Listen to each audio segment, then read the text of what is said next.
This video is about photophosphorylation. Photophosphorylation क्या हो रहा है? नाम से पता लग रहा है, फोटो मतलब सनलाइट और फॉस्फोराइलेशन मतलब फॉस्फेट का ऐड ऑन होना, सनलाइट की वजह से फॉस्फेट का ऐड होना, ये होता है फोटो फॉस्फोराइलेशन का मतलब। अब इसमें बेसिकली हो क्या रहा है भाई, ऐसा कुछ अरेंजमेंट होता है यहाँ पे।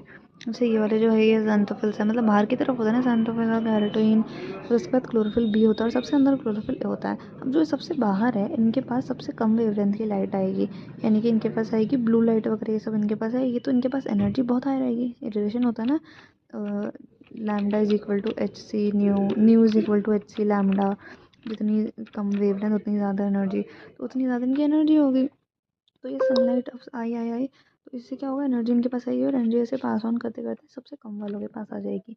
सबसे कम के पास एनर्जी आएगी यहाँ पे, इनके पास सबसे ज़्यादा वेवलेंथ की लाइट पहुँचेगी भाई अंदर है ना बहुत, और एनर्जी इनकी सबसे कम रहेगी इसीलिए। ठीक है, क्लोरोफिल ए बेसिकली।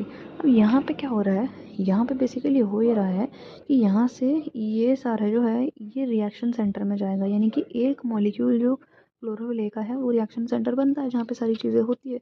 तो यहाँ पे रिएक्शन सेंटर में सारी एनर्जी आ जाएगी। ठीक है, एक मॉलिक्यूल ऑफ क्लोरोफिल है। अब इस एनर्जी से क्या होगा, एक इलेक्ट्रॉन उछल के बाहर चल जाएगा, अपना ग्राउंड स्टेट से एक्साइटेड स्टेट में चल जाएगा। ठीक है, ये इसका ग्राउंड स्टेट है, ये इसका ग्राउंड स्टेट से एक्साइटेड स्टेट में आ जाएगा। अब फिर से एक्साइट होकर फिर से यहाँ पे आ जाएगा भाई, फिर से आ जाएगा, स्टेबल तो होना है ना।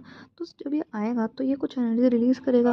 वो एनर्जी जो रिलीज़ हुई है उससे बाहर के हाइड्रोजन जो लो से लो में है वो अंदर आ जाएगी हाई कॉन्सेंट्रेशन में। लेकिन ये तो एक्टिव ट्रांसपोर्ट हो गया ना, लो से आए जा रहे हैं, तो ये फिर से क्या करेगा, फिर से गड़बड़ हो गई यहाँ पे, तो ये फिर से बाहर जाएगा हाइड्रोजन। अब जब ये बाहर जाएगा तो यहाँ पे ऑलरेडी एडीपी और फॉस्फेट पड़ा हुआ होता है, तो ये क्या करता है, एनर्जी दे जाता है जिससे ये एटीपी बन जाता है।